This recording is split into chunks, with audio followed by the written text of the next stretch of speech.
Hello friends, જય શ્રી કૃષ્ણ, જય માતાજી ફ્રેન્ડ્સ.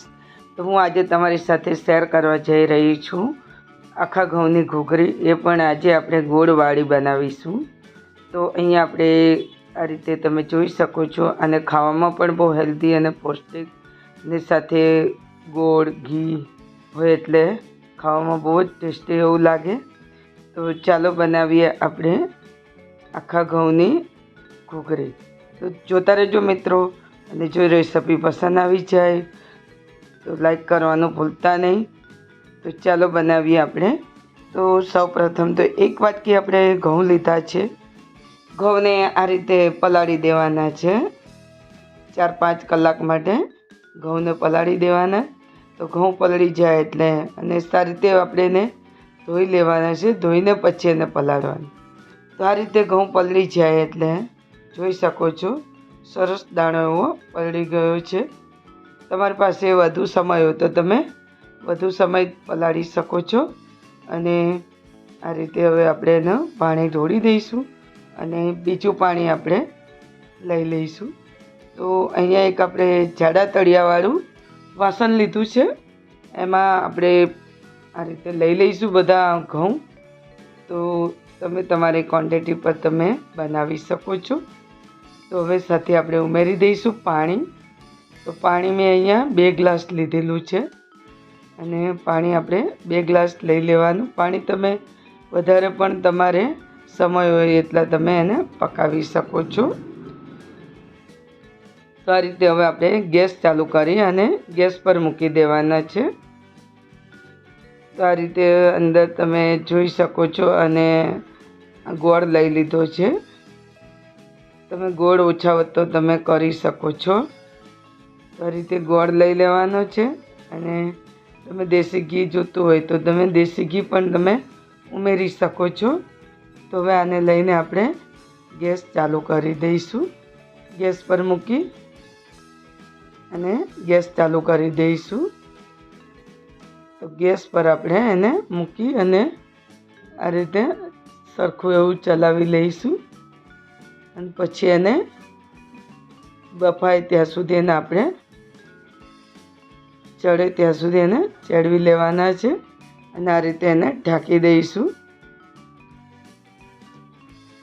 તો આપણે જ્યાં સુધી એને ચડે ત્યાં સુધી હું તમને ગોળ લઈને બતાવું છું.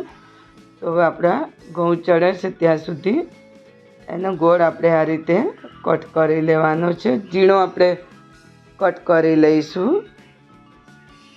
તો ગોળને અહીંયા આપણે લઈ લીધો છે, અને આ રીતે આપણે એને કટ કરી દઈશું.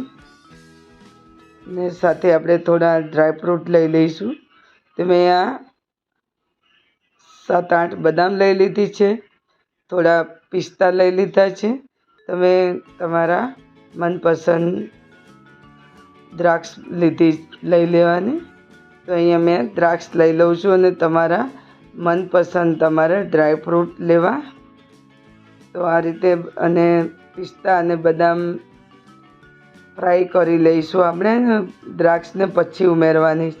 તો આ રીતે આપણે બધું ઉમેરીશું. ત્યાં સુધી હવે આપણે ચેક કરીને જોઈ લઈશું આપણે. તો ઘઉંમાં સરસ આપણું, અને તમને એવું લાગે કે થોડા કાચા હોય તો તમે પાણી ઉમેરી પણ શકો છો, અને એને સરસ બફાવા દેવાના.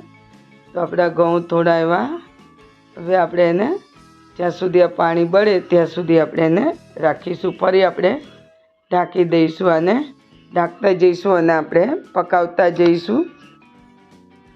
તો આ રીતે તમે જોઈ શકો છો સરસ કલર પણ આપણો.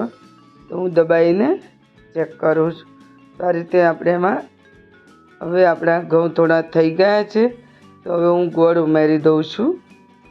તો આ રીતે આપણે ગોળને ઓગળવા દઈશું. અને આ પાણી જ્યાં સુધી છે થોડું પાણી આપણે રાખીશું, તાકી જ્યુસ હોય એટલે ખાવાની મજા આવે. તો આ રીતે હું ઢાંકી દઉં છું પાછું. તો ફરી પાછું આપણે ઢાંકી દઈશું. ત્યાં સુધી આપણે ડ્રાયફ્રૂટને આપણે ફ્રાય કરી લઈશું. તો હું ગેસ ચાલુ કરું છું, અને એની અંદર આપણે 1 કે 2 ચમચી આપણે ઘી લઈશું.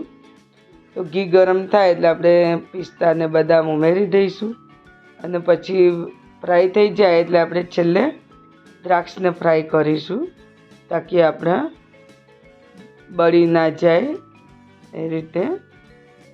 હવે દ્રાક્ષને આપણે છેલ્લે ઉમેરીશું. તો દ્રાક્ષ થોડી ફૂલે એટલે આપણે એને ગેસ બંધ કરી દેવાનો છે. તો ગેસ અહીં બંધ કરી દીધો છે. ડ્રાયફ્રૂટ આપણા સરસ એવા થઈ ગયા છે. તો આ રીતે ઘઉંની અંદર આપણે અંદર ઉમેરી દઈશું તો સરસ લાગે છે. તો આ રીતે હવે એને આપણે ફરી પાછું પાણી થોડું બળવા દેવાનું છે. અને આપણે ગોળ પણ સરસ ઓગળી ગયો છે. તો આ રીતે હવે એને ફરી પાછું આ અંદર જે રસો છે પાણી જેવું જ્યુસ એને આપણે બળવા દઈશું. ત્યાં સુધી ફરી પાછું આપણે એને ઢાંકી દઈશું અને ફરી આપણે ખોલીને ચેક કરી લઈશું. તો હવે થોડું આપણે આ રીતનું આટલું જ્યુસ રહેવો જોઈએ.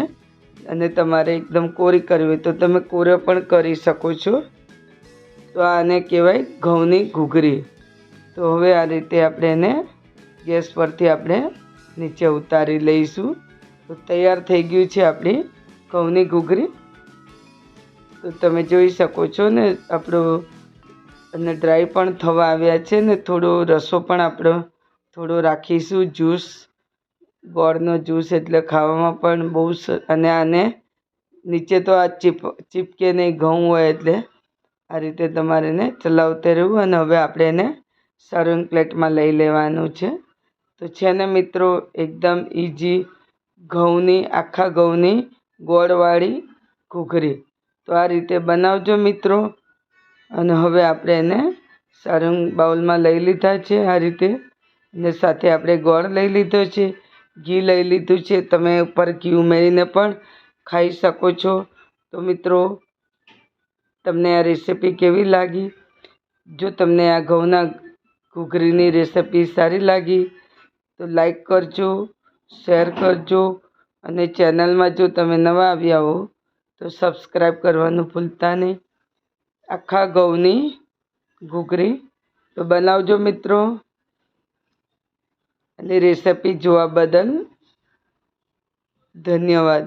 તો છે ને મિત્રો એકદમ ઇઝી ઘઉંની